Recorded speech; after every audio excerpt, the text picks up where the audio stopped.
네, 오늘 하이델베르크 요리문답 12번째 시간이고요. 12번째 시간은 우리가 예수님에 대한 것들을 공부하고 있습니다. 이게 어떻게 보면 좀 아는 내용일 수도 있는데 기초를 다지고 우리가 조금 부족하게 알았던 것들이 좀 보충되는 시간이 될 거라고 생각이 듭니다.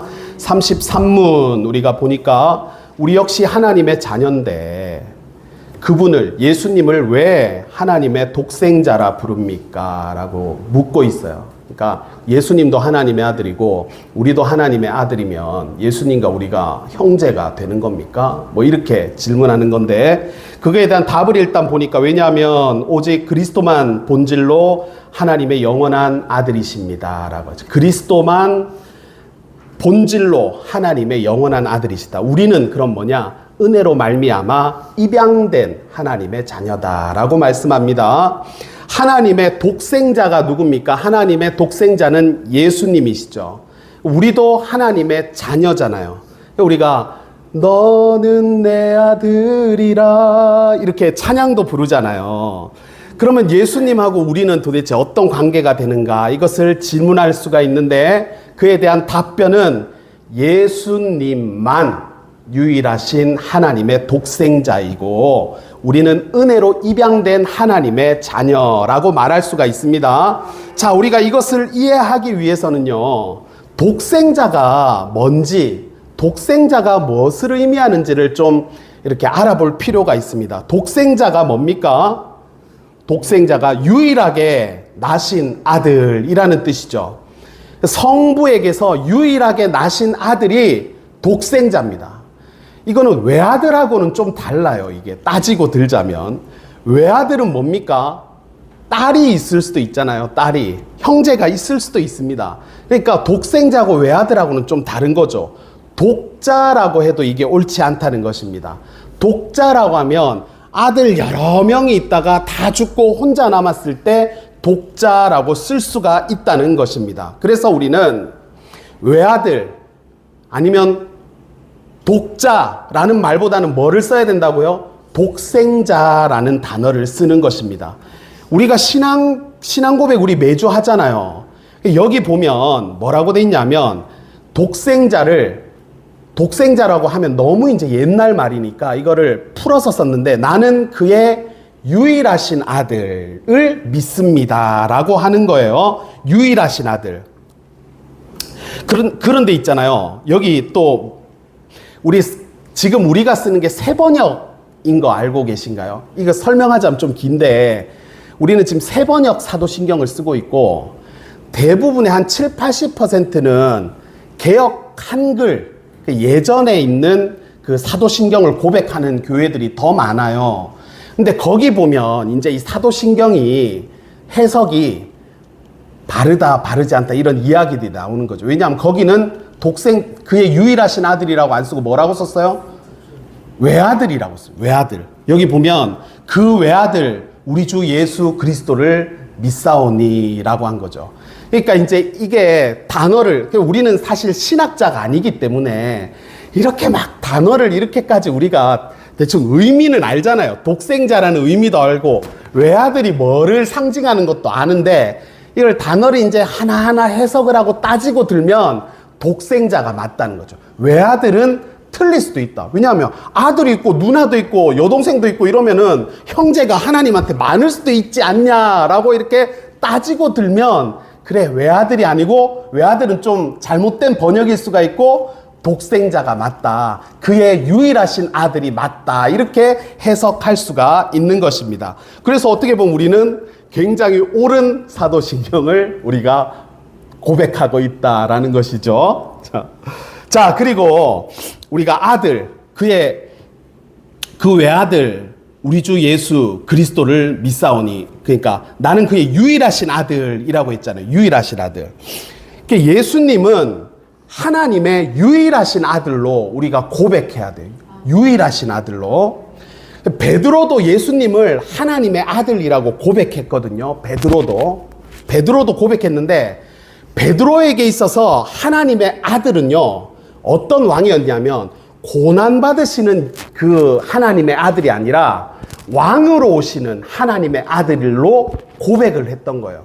그래서 십자가에서 고난당하시고 죽으시는 이런 하나님의 아들이 아니고 로마 제국으로부터 이스라엘을 구원할 수 있는 아주 높으신 분으로 그렇게 고백을 했고요. 그러니까 똑같은 아들이라고 고백을 하는데 그 하나님의 아들이라는 고백을 우리가 잘못할 수가 있다는 것입니다. 또 하나가 뭐냐면 헬라 사람들, 그리스 사람들도 예수님을 하나님의 아들이라고 고백을 할 수가 있었어요. 그런데 그들에게 있어서 하나님의 아들이라는 것은요, 제우스 신과 같은 그런 아주 힘이 있고 포세이돈 그 바다의 신과 같은 그런 여러 신들 중에 많은 자식들이 있는데 그 자식들 중에 하나 정도로 이해를 했다는 것입니다. 이 헬라 사람들은요. 그러니까 뭐냐 하면 예수님은 하나님의 유일한 아들이라는 것은 인정을 못하고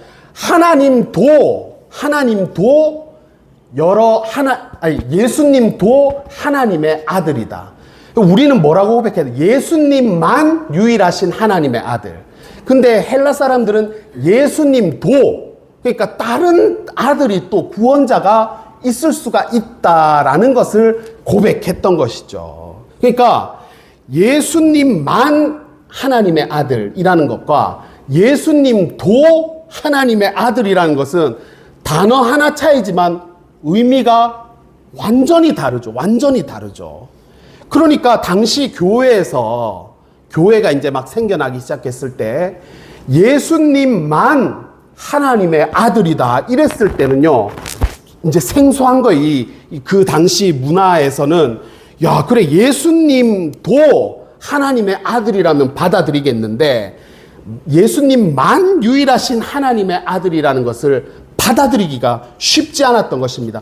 이것이 이제 그들에게 주어졌을 때는요, 기독교냐, 그러니까 하나님이냐 아니면 세상 종교냐, 이거 하나에서 이제 선택을 해야 되는 그런 기로에 놓이게 되었던 것입니다.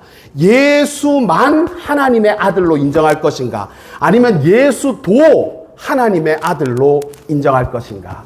여러분, 우리의 신앙 고백은 무엇입니까? 예수도예요, 예수만이에요. 예수님만 유일하신 하나님의 아들로 우리가 고백하는 줄로 믿습니다. 그래서 유일하신 하나님의 아들, 예수님만 유일하신 아들이다라는 것은 참 종교와 거짓 종교를 구분하는 그런 지표가 되었다라는 것입니다. 그래서 오늘 유인물에 보면은 예수께서 하나님을 아버지라고 불렀던 많은 구절들이 있죠. 우리가 방금 읽기도 했지만 우리가 마태복음 11장 27절을 같이 한번 읽어보겠습니다. 찾으셨죠?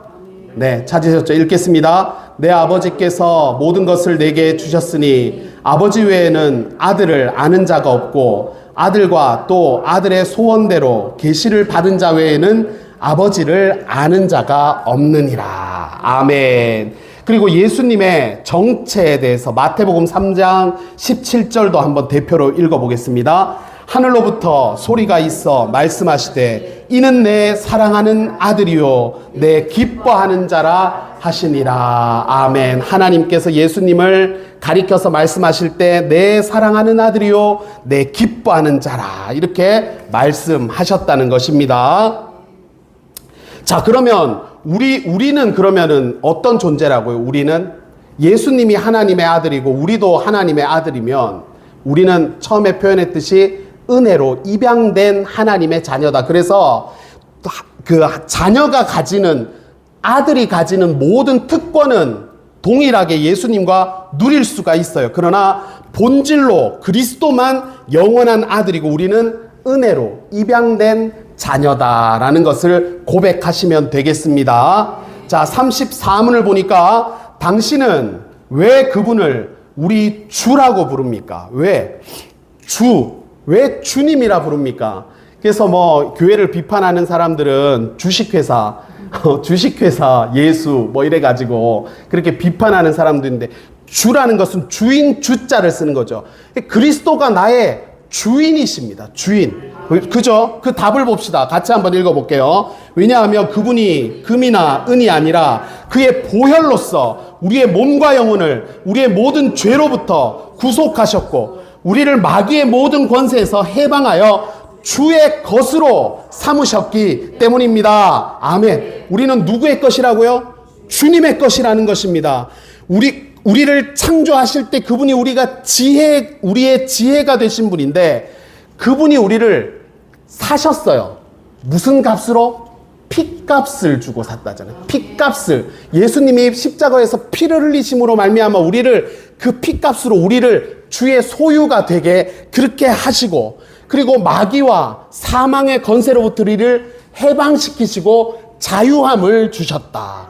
자유함을 주시고 자신의 소유로 만드셨다는 것입니다. 그래서 나는 내 것이 아니고 누구 것이다? 주님의 것이다. 그렇기 때문에 내 삶은 내 것이라고 그렇게 가르치는 그런 세상의 가르침은 교만한 가르침이라는 것을 알게 되는 것입니다. 많은 사람들이 세상의 중심이 나다.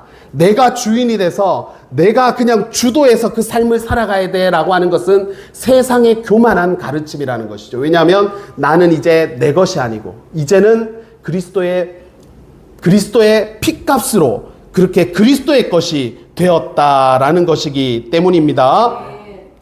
그 대표적인 구절이 어딨냐면 고린도전서 6장 19절에서 20절 말씀. 고린도전서 6장 19절에서 20절 말씀 여기 있죠 우리. 네, 한번 읽어보겠습니다. 시작. 너희 몸은 너희가 하나님께로부터 받은 바 너희 가운데 계신 성령의 전인 줄을 알지 못하느냐. 너희는 너희 자신의 것이 아니라 값으로 산 것이 되었으니 그런즉 너희 몸으로 하나님께 영광을 돌리라. 아멘. 나는 내 것이 아니고 이제는 주님의 것이기 때문에 내 마음대로 사는 것이 아니고 주인님 뜻대로 사는 것이 복된 삶인 줄로 믿습니다. 그래서 여기 말씀을 보니까 하나님께 영광을 돌리는 삶을 살으라는 것입니다. 너희든지 무엇을 하든지 먹고 마시든지 무엇을 하든지 다 하나님의 영광을 위해서 하는 삶이 우리에게 주어진 사명이라는 것입니다. 저는 이거 이렇게 얘기할 때 우리 가운데 성령이 거하신다. 성령의 전이다. 이렇게 했을 때 예전에 이제 학생부 아이들 이렇게 사역하고 할 때 얘들아 너희 그래 성령님이 이 안에 계신데 막 술 담배 하면 되겠니? 이제 이런 것도 이렇게 얘기를 했거든요. 근데 제가 그거를 얘기하고 나서 요즘은 좀 제가 반성이 돼요. 그렇게 사실은 적용하는 게 틀리지도 않지만 또 옳지도 않잖아요. 성령께서 이 안에 계시니까 담배 연기 넣지 마라. 이게 웃긴 해석이잖아요. 근데 저는 이제 요즘에 그런 거예요. 제가 먹는 게 조절이 잘 안 되고 어제도 제가 저녁에 이제 물회를 먹었는데 물회를 먹게 되었어요. 먹고 물회가 사실은 금방 또 이렇게 꺼지잖아요. 이게 막 포만감이 단백질 있는 고기 같은 걸 먹어야 밤새 든든한데 집에 가니까 와 너무 배고픈 거예요. 갑자기 저녁을 물회를 먹고 집에 갔는데 너무 배가 고픈 건 아닌데 허전한 거 아시죠? 허전한 거 이게 뭔가 먹어야 돼 이게. 그래가지고 안 되겠다. 냉장고 뒤적 열어보고 뭔가 배는 부른데 살은 안 찌고 맛은 있고 이런 게 뭐 없을까? 그런 게 어디 있습니까? 그러니까 그래갖고 아무리 봐도 없길래 식빵이 있더라고. 식빵을 2개를 딱 토스트기에 놓고 딱 눌러서 이제 한 30초 1분 기다려야 되잖아요. 소파에 딱 앉았습니다. 저거 다 되면 잼 쫙 발라가지고 앞뒤로 먹고 우유랑 원샷 한번 하고 자야 되겠다 이렇게 소파에 앉았는데 소파에 앉는 순간 몸이 있잖아요. 쫙 가라앉으면서 도저히 그 토스기가 탁 튀어나온 소리 들리잖아요. 저까지 갈 힘이 없는 거야. 그래서 그냥 잤거든요. 얼마나 감사한지 모르겠습니다. 안 먹고 그 토스트기에 있는 빵 아직도 있나요? 버렸어요. 벌 받겠네. 먹어야지 버리면 어떡합니까? 그래서 참 성령이 이 안에 계신데 제가 먹을 거 조절 하나 못 해가지고 이렇게 배가 너무 빵실하게 나와가지고 참 회개하는 마음입니다. 회개하는 마음. 밤만 되면 이상하게 배는 안 고픈데 뭔가 허전해요. 정말 오늘 예배 끝나고 좀 먹어야 될 것 같은데요.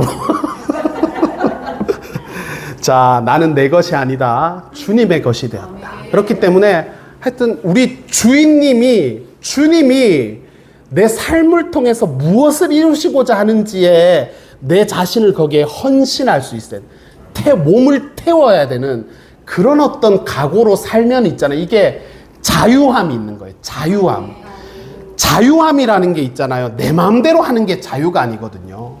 우리는 교회를 다니면은 구속된다 생각하잖아요. 근데 그게 어느 정도 맞는 말이거든요. 물질도 내 마음대로 안 되죠. 주일날 뭐 예배 시간 다 교회 나오는, 남들은 지금 이제 4.5일, 주 4.5일 근무하면 이제 목요일 저녁부터 이제 2박 3일 놀러 다닐 건데 우리는 사실 그런 거에서 멀잖아요. 근데 자유라는 게 있잖아요. 저는 그 이야기를 들은 적이 있어요. 탁구 선수가 있잖아요. 탁구 선수랑 일반인이랑 탁구를 치는데, 탁구 선수하고 일반인하고 탁구를 1대1로 치면은 대결이 안 되겠죠. 탁구 선수가요, 칫솔 가지고 와가지고요. 칫솔. 탁구 채로는 일반인하고 게임이 안 되니까 칫솔 대가리로 있죠. 그걸로 탁구. 그런데 기가 막히게 있죠. 그 칫솔 대가리로 탁구 공을 맞추는데 길게 줬다, 짧게 줬다, 그걸로도 마음대로 그거를 그래서 저는 그 이야기를 들었을 때 자유란 이거다. 내가 칫솔 대가리로도 공을 길게 보내고 싶으면 길게 보내고, 짧게 보내고 싶으면 짧게 보내고, 공을 돌리고 싶으면 돌리고, 오른쪽으로 돌렸다 왼쪽으로. 이게 그러니까 보세요. 우리는 자유다 이러면은 날아오는 건 그냥 내 마음대로 막 치고 싶잖아요. 이거는 자기 삶을 망가뜨리는 거야. 그는 자유라고 포장된 그냥 방종이죠. 그냥 마음대로 사는 삶이죠. 이렇게 살면은 점점 더 자유가 없어지는 거야. 그런데 여러분, 그 칫솔 대가리로 탁구 공을 맞추기까지 자기 자신을 그 안에 가두고 인내하고 절제하고 노력했던 그 땀 흘렸던 순간들이 이제 막 자유함으로 나타나는 이런 거를 볼 때, 우리가 그 그리스도 안에서 그냥 주님의 그냥 종으로 하나님의 것이 되어서 그분 안에서 절제하고 인내하고 이런 기쁨이 있어야지, 내 마음대로 그냥 내가 뭐 신앙생활 하는데 뭐 내가 뭐 내 마음대로 하는 거지, 이렇게 해가지고는요 기쁨도 없고 보람도 없고 재미도 없고 열매도 없고 아무것도 없거든요. 그래서 저는 이런 것들을 좀 삶에서 여러분들보다 어리지만 조금 경험을 해보다 보니까 그냥 그리스도 안에 있는 게 그냥 이게 가장 큰 자유함이고 행복이다, 이게 정말로 고백되는 거예요. 그래서 제가 지난주에 3일 필리핀 갔다 왔는데 얼마나 식은땀이 나는지, 내 삶에서 다시는 이런 일을 안 만들면 좋겠다고 제가 그렇게 고백할 정도로 3일 여러분 새벽 예배 안 드리니까요. 제가 몇 번 말씀드린 흐름이 뚝 끊기는 느낌이 들어요. 이게 완전히 식은땀 나더라니까요, 진짜. 그래서 그냥 목회자는 그냥 교회에서 남들이 뭐 답답하네, 왜 그렇게 사네 하든 말든 그냥 그리스도인은 그냥 하나님의 것이 되어서 주님의 뜻만을 위해서 사는 것이 가장 기쁨이 있고 그리고 가장 만족스러운 삶이다라는 것을 우리가 좀 고백할 수 있으면 좋겠습니다. 여러분, 기도하면서 가정을 위해서 기도할 수 있는 이런 은혜 허락한 이런 사명을 감당할, 이게 전부예요. 이게 가장 행복합니다. 절대로 외부에 나가고 바깥으로 나가고 아웃사이드로 돌아다니는 거기에는 아무것도 없습니다. 거기는 허무와 방탕과 낭비만 줄 뿐입니다. 하나님이 그런 일들로 우리를 부르지 않았기 때문입니다. 우리는 주님의 것이기 때문에 하나님의 영광을 위해서 사는 것이 가장 복된 삶이고 자유한 삶이라는 것을 이 저녁에 우리가 고백할 수 있으면 좋겠습니다. 자, 35문을 보겠습니다. 그분은 성령으로 잉태되었고 동정녀 마리아에게 나셨다.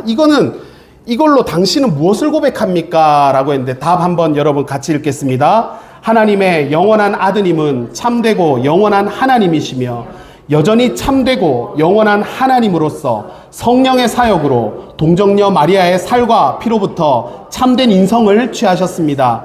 그리하여 또한 다윗의 참된 자손이 되고 모든 일에서 그의 형제들과 같이 되셨으나 죄는 없으십니다. 아멘. 어렵네요. 자, 일단 우리 두 가지만 생각합시다. 여기서 이 사도신경은 성자 하나님의 사역을 두 가지로 나누거든요. 하나는 낮아지심, 하나는 높아지심입니다. 그러니까 하나님이 성령으로 잉태되어서 성육신 하셨다는 얘기잖아요. 이거는 낮아짐과 높아짐의 두 가지 사역을 의미한다는 것입니다. 낮아짐은 무엇을 의미합니까? 예수님의 태어나심부터가 낮아지는 거였죠. 그분은 하나님과 본체셨으나 동등됨을 취할 것으로 여기지 아니하시고 종의 형체를 가져서 이 땅 가운데 오셨다라고 했잖아요. 그래서 탄생부터가 낮아짐에 속하는 거고, 그분은 우리 죄를 위해서 태어나셔서 고난받으시고 십자가에서 죽으시고 지옥의 고통을 겪으시고 장사 지내시고 이런 모든 것들이 낮아짐의 사역에 해당하는 것이고, 그 다음에 주님께서는 높아지는 사역을 행하셨는데 그게 무엇입니까? 죽음에서 부활하셨잖아요. 부활하시고 승천하시고 하나님 보좌 우편에서 좌정하시고 그리고 이 땅을 심판하실 것이다. 이것이 성도의 구원에서 가장 중요한 예수 그리스도의 두 가지 사역이다. 두 가지 사역은 낮아짐과 높아지심이다 라는 것입니다. 속죄를 위해서 낮아지시고 심판을 위해서 높아지셨다라는 것입니다. 성육신하신 예수님은요, 구원자 되시는 하나님이 우리와 같은 그런 몸을 취하셨다라는 그런 사건입니다. 이것은 성경에 벌써 수백 년 전부터, 예수님이 태어나기 이사야가 600년 전에 활동했던 사람인데, 그때부터 예수님의 이와 같은 사역, 성육신에 대한 그런 예언이 나와 있다라는 것입니다. 이사야 7장 14절에 보니까 그러므로 주께서 친히 징조를 너에게 주실 것이라. 보라, 처녀가 잉태하여 아들을 낳을 것이요 그의 이름을 임마누엘이라 하리라. 그래, 구원자이신 하나님께서 성육신 하셔서 우리의 죄를 속죄하는 낮아짐과 높아지심의 사역을 행할 것이다 라는 것을 예언하고 있는 것입니다. 그러면 자, 36문에 그러면 예수님께서 이 성육신 하신 것이 우리에게 어떤 유익이 있습니까? 라는 것을 묻고 있습니다. 그럴 때 답을 보니까요, 그리스도는 우리의 중보자이십니다. 그리스도는 우리의 중보자가 되십니다. 그죠? 그래서 우리가 누구의 이름으로 기도를 해요? 예수님의 이름으로 기도를 하면 예수님께서 표현을 하자면 택배기사라고 제가 말씀드렸죠. 우리의 기도를 받으셔가지고 하나님께로 전달하신다. 이렇게. 택배기사라면 안 돼요. 근데 쉽게 이제 표현을. 아니, 제가 이거 얘기했더니 김경호 사모님이 택배기사 되시는, 이거 다 들으시고. 진짜. 아니, 예수님이 택배기사 되셔가지고 뭐 해주셨나봐요. 이렇게 저한테 말씀하셨어요. 이것까지 들으시겠지. 자. 그래서 우리는 중보자 되신다. 예수님께서 우리의 중보자가 되어주신다라는 것이고, 출생할 때부터 가지고 있는 나의 죄를 그의 순결함과 온전한 거룩함으로 하나님 앞에서 가려주신다라는 것입니다. 자, 그래서 예수님의 성육신이 우리에게 어떤 유익이 있나? 첫 번째로요, 그리스도 예수님은 우리와 똑같은 인성을 가진 사람이다라는 것입니다. 여러분, 단군 신화에서 단군이 어떻게 태어나게 됩니까? 호랑이하고 곰하고 이렇게 결혼해서 태어났잖아요. 그죠? 그리고 우리 박씨성 가진 분 여기 아무도 안 계시네. 박씨의 그 시조가 누굽니까? 박혁거세 아닙니까? 그분은 어떻게 태어났습니까? 알에서 태어났지 않습니까? 저 알에서 태어났습니다. 우리 조상이. 그런데 이게요, 이런 신하들은 우리와 상관이 없죠. 유익이 없죠. 왜냐하면 우리와 같은 사람이야. 단군이나 박역거세는 우리 같은 사람이 아니라 뭔가 초자연적인 비범한 존재라는 것이죠. 그런데 여자에게서 나신 그리스도는요, 우리와 똑같은 인성을 가졌고 그 인성으로 이 세상을 살아가셨다는 것입니다. 그러니까 누구보다 우리 인간들의 어떤 삶에 대해서 잘 이해하고 계시겠죠. 우리가 무엇 때문에 이렇게 고통스러워하는지, 왜 우리가 이 죄 가운데서 완전히 자유하지를 못하는지, 하나님이시지만 완전한 인간이 되셨기 때문에 우리의 아픔, 우리의 상황, 나의 형편, 나의 고통, 이런 것들을 누구보다 잘 알고 계신 분이 우리 주 예수 그리스도이신 줄로 믿습니다. 그렇기 때문에 내가 그냥 여러 말을 하지 않아도 그냥 주님 한마디만 해도 주님께서 그 부르는 그 목소리의 떨림과 호흡과 높이와 그런 모든 것들 가운데 내 상황, 내 아픔, 내 처지, 내 상처 이런 것들을 다 알고 계신다. 다 알고 계신다. 그러니까 예수님께서 성육신 하셨다는 것은 누구보다 나를 더 잘 아시는 그런 예수님의 위로와 치유와 회복을 경험할 수 있다. 이것이 우리에게 유익이 되신다라는 것입니다. 그러니까 여러분들 기도 같은 거를 어렵게 생각하지 마시고 그냥 주님 이렇게 우리가 좀 이렇게 기도의 시간, 여러분들 기도는요 교회에서 기도하는 것도 있고 성경에서 말하는 기도가 또 뭐가 있어요? 골방에서의 기도. 여러분들 가정에서도 한 5분 10분 하나님께서 기도의 마음, 성령께서 기도의 마음 주실 때 거기서 꼭 잠시라도 그런 마음을 품고 기도하시기를 바랍니다. 가정의 분위기가 달라져요. 영적인 흐름이 달라집니다. 악한 것들이 틈타지 못하는 성령의 충만하게 임재하심이 가정 가운데 놀랍게 역사하게 되는 것입니다. 여러분들 성령께서 반드시 그와 같은 거룩함으로 경건으로 우리를 인도하시거든요. 그럴 때는 내가 주의 것이기 때문에 그분의 뜻하심에 순종하는 마음으로 꼭 이곳 교회에 못 온다더라도 내 골방에서 하나님 앞에 기도하고 우리 가정의 영적인 흐름을 바꿀 수 있는 이번 7월 한 달 되시기를 주님의 이름으로 축복합니다.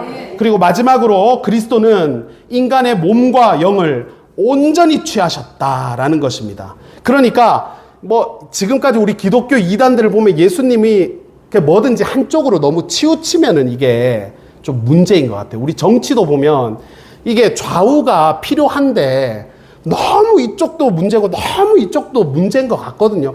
필요해요. 필요한데 너무 극단적으로 가면 이제 극이란 게 붙으면 이게 사람이 좀 폭력적이 되고 너무 이제 서로에 대해서 함부로 하게 되는, 저는 이런 게 좀 문제인 것 같은데, 그게 이제 예수님에 대해서도 어떤 이단, 뭐 영지주의 같은 쪽은 또 너무 저쪽이고, 예수님은 사실은 육으로 존재한 적이 없다 뭐 이러고, 또 한쪽은 예수님은 영으로 존재한 적이 없다 이렇게 자꾸만 이렇게 좌우가 너무 이렇게 극단적으로 치우칠 것이 아니라, 그리스도는 온전한 완전한 사람인 동시에 완전한 하나님이셨다.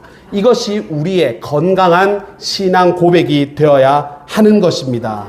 예수께서 100% 인성을 취하셨기 때문에 우리 기독교의 구원은 영혼의 구원일 뿐만 아니라 우리 몸의 부활까지도 우리가 소망하면서 살아가게 되는 것입니다. 저는 이 천국에 대한 소망이 저에게 얼마나 위로를 주는지 모르겠습니다. 우리 여기 가족들 다 계시지만 우리가 때로는 가족들에 대해서 좀 섭섭한 마음, 상처가 있고 그렇지만 본질적으로는 사실 사랑하잖아요.